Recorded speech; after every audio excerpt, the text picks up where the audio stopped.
She's up in her bush. I'm sorry, but there's some delusion. Girl, but who asked you? Sorry, new girl, but nobody hit your buzzer. This video is strictly for entertainment purposes only. So anything that I allege, if I allege anything, is strictly my opinion. So laugh, kick back, enjoy, and don't be so serious about it. What's up, guys? Welcome to my channel. I'm Daisy Bear. If you're new here, make sure you subscribe to the channel to join the clubhouse. And if you're a returning subscriber, then you already know you should be liking the video because you're a cubby. All right, y'all, so don't be talking about me on this good internet because I look a little told to the flow up. Well, just as I thought, trash. But I put my hat on. I had some decency to do that, to talk to y'all about this Housewives of Potomac, you know? My best what?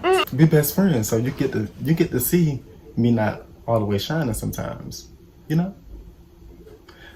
So, episode 4, we already in the mess. Now I'm telling y'all, Potomac, they are really giving the drama. This is what the Real Housewives, this is reality TV. This is what we need because this is what the people are asking for. It's not too much drama. It's not fighting all the time, but there's some drama. There are people showing their businesses. We get to see women be successful. We get to see them have fun and then spend money. Like, this is what the world wants to see, okay? So in the beginning of the episode, Gizell is meeting up with Cal. They are getting ready for, you know, for Gizell and Robin's podcast, Reasonably Shady. Oh, now that's a good title for them because they're always shady, but it's not reasonable. But I mean, they're reasonable women, I guess. So I'll let them. Now, Robin is always late. So my thing is, how are y'all gonna pull together y'all work ethics? Like, it's unethical. I don't know how y'all gonna pull this together, but let's hope that something comes to, like, Robin. It's the scheduling for me. She then gets to talking to Cal. She gets to talking to Cal while Robin is getting ready. She's talking to Cal about... Gizell is talking to Cal about her and Jamal's relationship. Miss Gizell, so this little thing y'all trying to put on, stop it. She tells Cal that I don't think you can have an honest relationship in a pandemic. Gizell, what? First of all, during the 19, everybody was stuck in the house. So if your relationship can't be honest,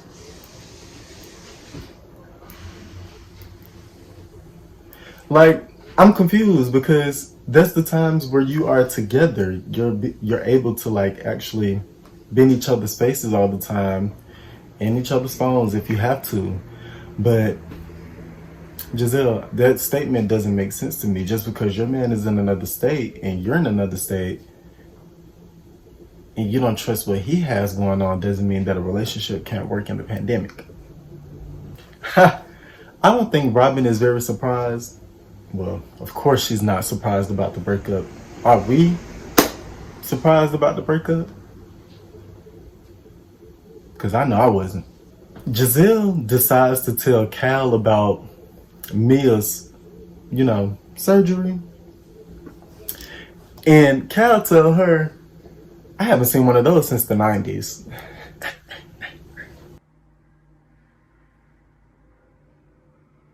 Boy, if you don't... Cal, that was a good one. That was a good one. Now my thing is, I'm not understanding if Gizell is trying to be Mia's friend. how come you're shading this woman to all of your friends? Like, what kind of friend is that? Am I tripping? Am I wrong? Like, well, maybe when Mia sees this, then she'll see that Gizell wasn't really for her. You are beneath me. But somehow with them talking about Mia's vagina, it ended up with them extending her an invitation to go out to dinner with just Gizell and Robin, and they didn't want Karen to tag along. And I'm not understanding the correlation. Like, we're talking about her and her vagina, but we want to get to know her and go to dinner with her.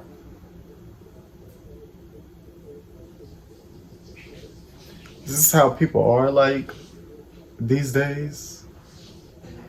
I don't know.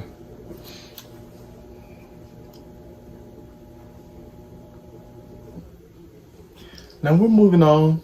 Now we move along to Ashley and Michael. They're going out on a date. And I think that is so beautiful for married people or anybody in a relationship, situationship, or whatever. If y'all are going out on motherfucking dates, bitch, that's the tea. Like, because a lot of people, they're comfortable with spending separate times with their partners. And I don't understand. Ashley and Michael have a very different, specific situation going on. And it works for them. And I love that because they make it work for them. Now, when other people are in their business, it's too much. Back to the things at hand. I'm really loving that Ashley is like really pregnant. Y'all see this pregnant belly on her? It's so adorable. Like, pregnant Ashley is so adorable. I'm getting damn baby fever even sitting here just watching the episode because she's so big and bold. Like, I'm just ready to see her like have this baby and become a mother again. Now, I hope she's ready because 2 is a lot different than 1.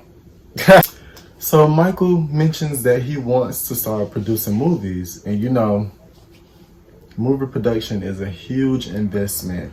Well, many of us know that, but it costs a lot of money to produce movies. It costs a lot of money to start any kind of business, but like actually film production, it's a lot. And Ashley mentions her indiscretions about the things she sees that they're red flags and they're huge risks and running a film production. And Ashley, I don't fault you for mentioning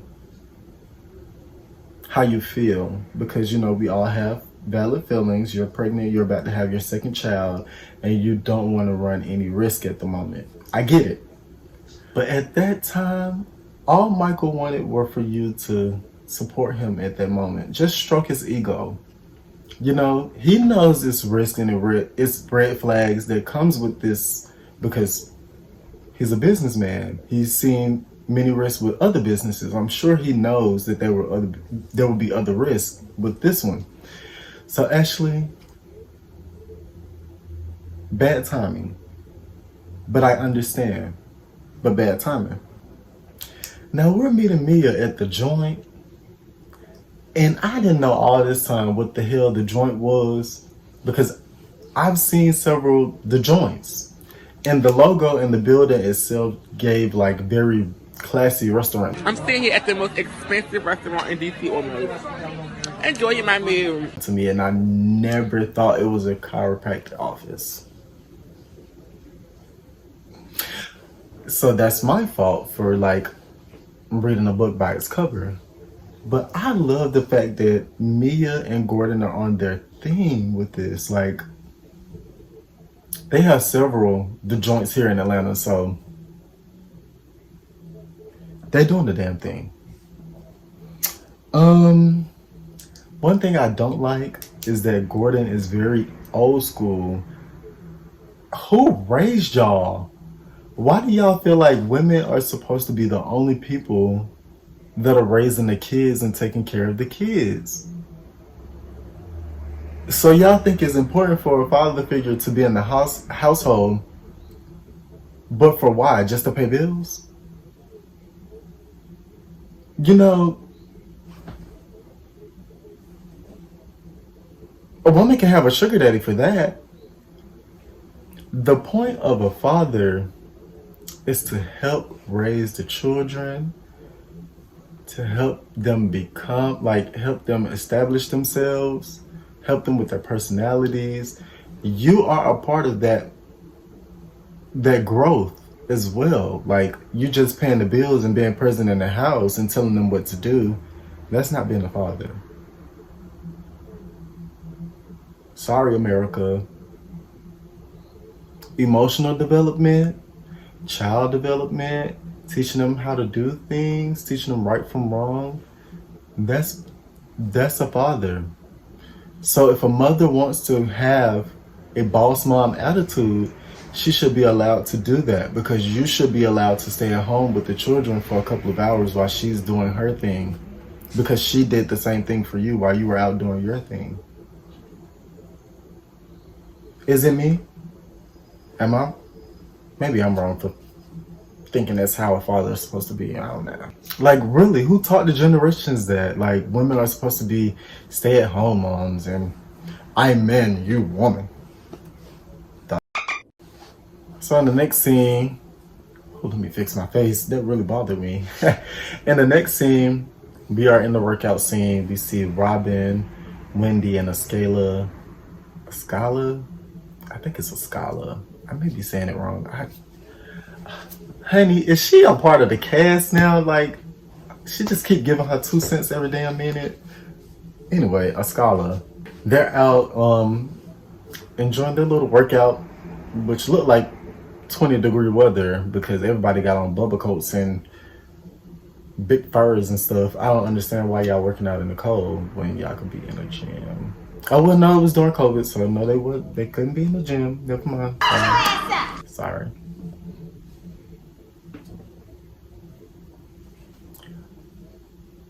So we see that Wendy is clearly, finally, proud of her surgical journey. She just keeps talking about her silicone freezing and showing off this body. Wendy, hooray for you. Because, girl, I don't care, honey. I don't care, honey. Can calls about her pajama jam that she's having at her mom's house. I mean, her old townhouse. You know, she's moving out, so she want to throw a little party for the girls, and she decides to have a pajama jam.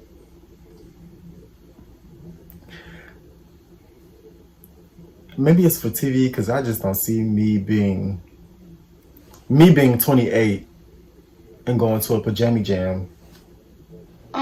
Child. Anyway, so. You know, for a second, I really forgot that Mia was in the penthouse.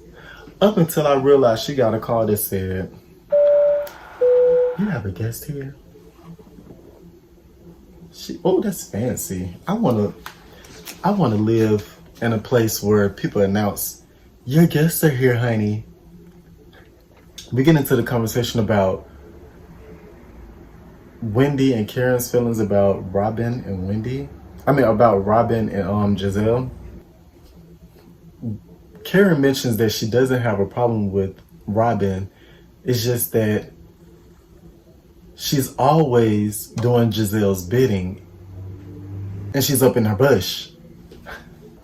Now, I can agree with you on that, Karen, because Robin, I would like you more if you were your own person.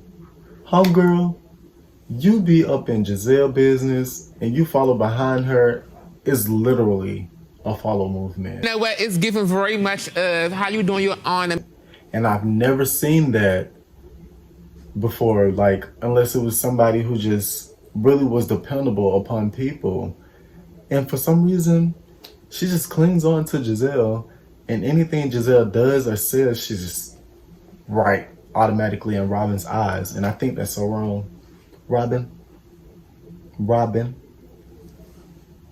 are you okay?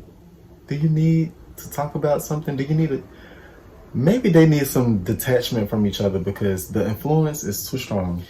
Mia talks about the invite she receives from Gizell. And Gizell told her that she could not invite Miss Karen.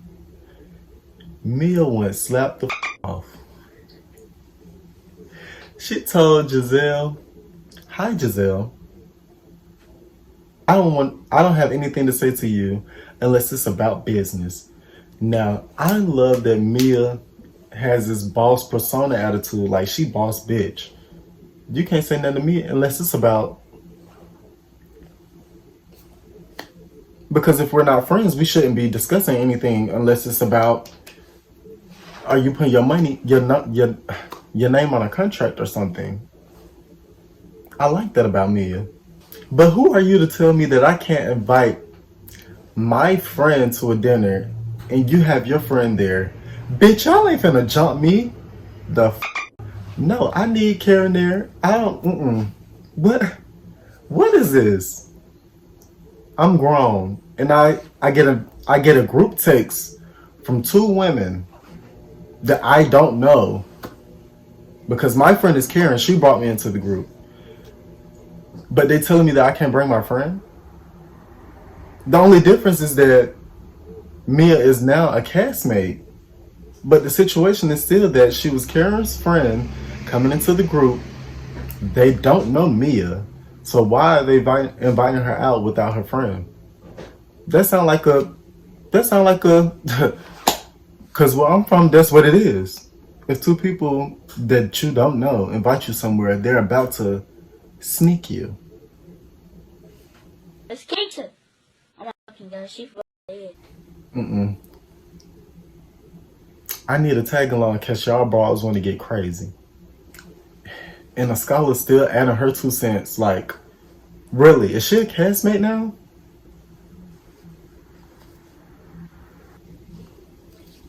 So Gizell is being a mom. She's taking Grace to take her learner's test. And poor Grace. This girl can't pass this damn test for nothing. Oh. It's okay. Because I failed the first time, actually. No, I didn't. I'm lying. I actually didn't. Sorry, Grace girl. I can't compare. But she's taking her to take her learner's test, and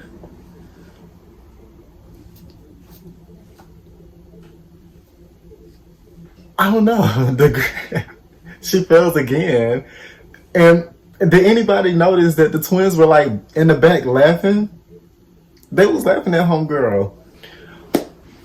Okay, we finally at the pajama jam. And I just don't understand. I noticed everybody got a shot of Fireball. But why was Karen's glass bigger? Questions we all want to know. So Karen decides to ask Robin about Juan, and you know, we get the same explanation that, you know, is during the 19. We're gonna wait. Karen, we're gonna give her a moment until after the 19. We already established this. Stop trying to push it on her. We're gonna wait until after the 19 to see if they're gonna get married. We're gonna get her the benefit of the doubt this time, okay? Stop pressing it. Ken decided not to invite Ashley, and we all know why. I hate to be so messy. No, I don't. When your mom is No, I still do taking not. care of, No, I'm I in do your not. mama's house right now. You will not talk about my mother. Do not ruin your mama's. Don't ruin your mama's table. You will not talk about my mother. So Mia's a little late getting to the party.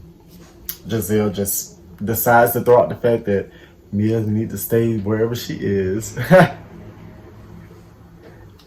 Gizell, you're so petty. I don't like this lady.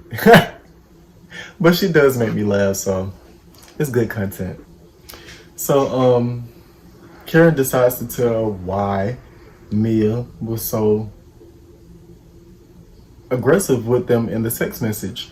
And I don't understand why they didn't understand how they could have came off a bit shady, but it does. So Mia finally shows up with them in the middle of them talking about her. She shows up. So, you know, of course it has to be more drama. So Mia owns up to being wrong about how she was so aggressive in a text message. And then a scholar just comes out of nowhere and was like, I'm sorry, but there's some delusion.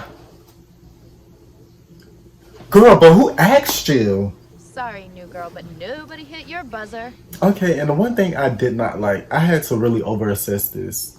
So, between Mia and a scholar having their little exchange, Mia asked a scholar, I'm sorry, but how many businesses do you have? Now, Robin gets defensive because she asked her that question.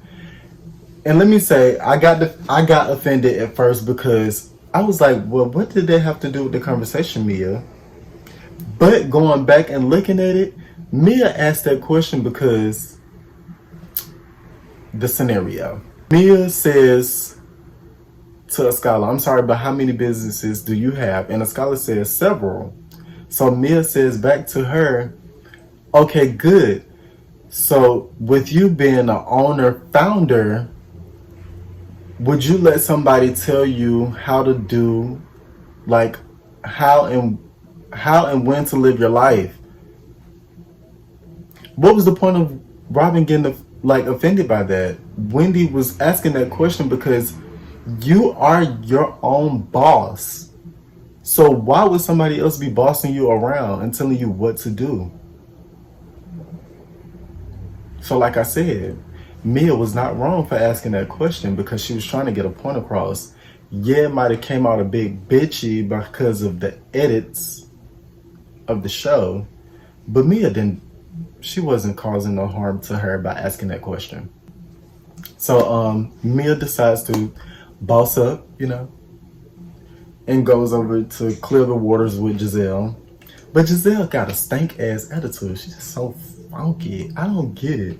You're nasty! Anyway, I don't know. Just maybe I didn't see the point of the conversation because it was pointless. Gizell is a child and she does not know how to be a grown woman.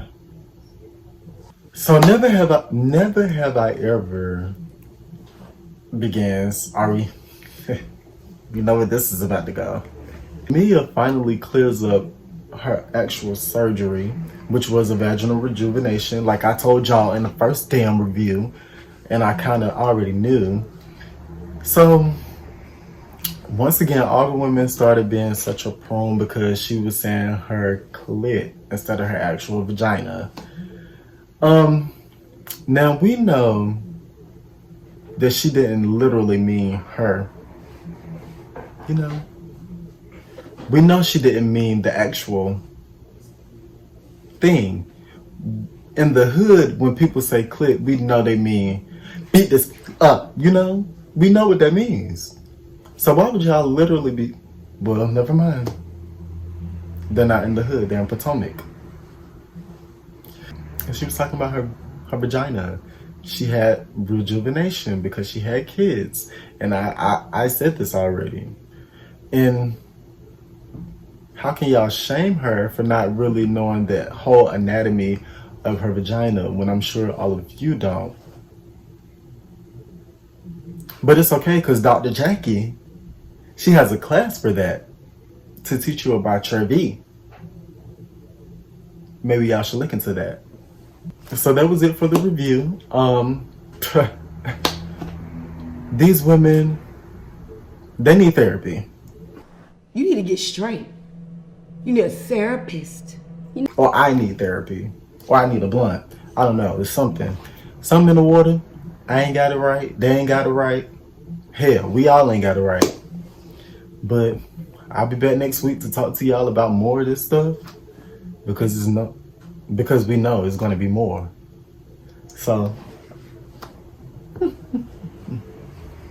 make sure you guys like the video, comment on the video, subscribe to the channel, share this shit, because your boy is out here giving you stuff. I'm giving you content and I'm being consistent. So no matter if you're new here, you grew here, or you flew here, make sure you come back here. I'm out.